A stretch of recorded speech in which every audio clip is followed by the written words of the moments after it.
Hello everyone, my name is Nandini. तो आज हम लोग पढ़ने जा रहे हैं हार्डी-वीवर प्रिंसिपल के बारे में।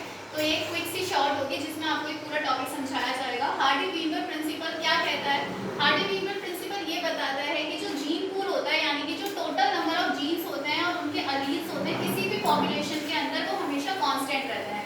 फॉर एग्जांपल, हमारे पास एक पूरी की पूरी पॉपुलेशन है, तो उस पॉपुलेशन में जितने भी जीन्स हैं और उनके एलील्स हैं, उसको मिलाकर के हम लोग जीन पूल कहते हैं।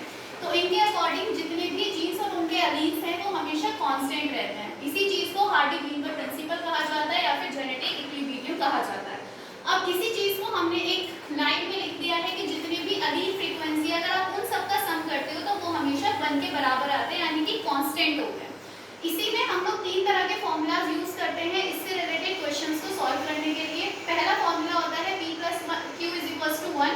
सेकेंड इज p + q का होल स्क्वायर = 1। अगर आप इस प्रॉपर्टी को खोल दोगे तो आपका p² + में q² + में 2pq = 1।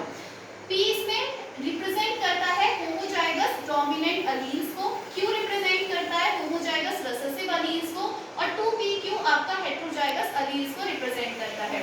अगर हम लोग यहाँ पर बात करते हैं कि कौन कौन से असम्पशंस हैं या फिर कौन कौन सी ऐसी कंडीशंस हैं जिसके अंदर ये हार्डी-वीवर प्रिंसिपल फॉलो होता है।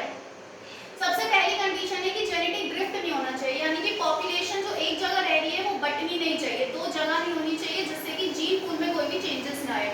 सेकंड आता है माइग्रेशन नहीं होना चाहिए, यानी एक पॉपुलेशन में जितने इंडिविजुअल एक जगह रह रहे हैं वो वही रहने चाहिए, वो कहीं और माइग्रेट करके जाने नहीं चाहिए। तीसरा है कि नेचुरल सिलेक्शन नहीं होना चाहिए, पॉपुलेशन का साइज अच्छा खासा बड़ा होना चाहिए और कोई भी म्यूटेशन नहीं होना चाहिए, क्योंकि अगर म्यूटेशन हो गया तो भी आपके जीन्स में चेंजेस आ जाएंगे। अब इसी कंसेप्ट पे रिलेटेड एक न्यूमेरिकल हम जल्दी से यहाँ पे सॉल्व करके देखते हैं। आपको एक डोमिनेंट एलील की फ्रीक्वेंसी दे रखी है 0.4, आपको रेसेसिव एलील की फ्रीक्वेंसी निकालनी है, प्लस आपको हेटेरोजाइगस जीनोटाइप निकालना है। सबसे पहले अगर मुझे ए एलील की फ्रीक्वेंसी निकालनी है तो हमारे पास फॉर्मूला होता है p + q = 1। p की वैल्यू आपको दी हुई है क्वेश्चन में, विच इज 0.4, प्लस में q हमें निकालना है = 1, तो q हो जाएगा 1 - 0.4, दैट इज योर 0.6।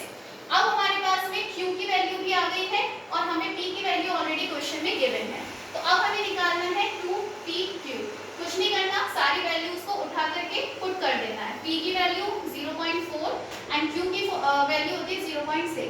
जब आप इन सबको मल्टीप्लाई करोगे तो आपका आंसर आ जाएगा 0.48। That's it. आई होप आपको टॉपिक क्लियर हो गया होगा। चलिए मिलते हैं आगे दूसरी वीडियो।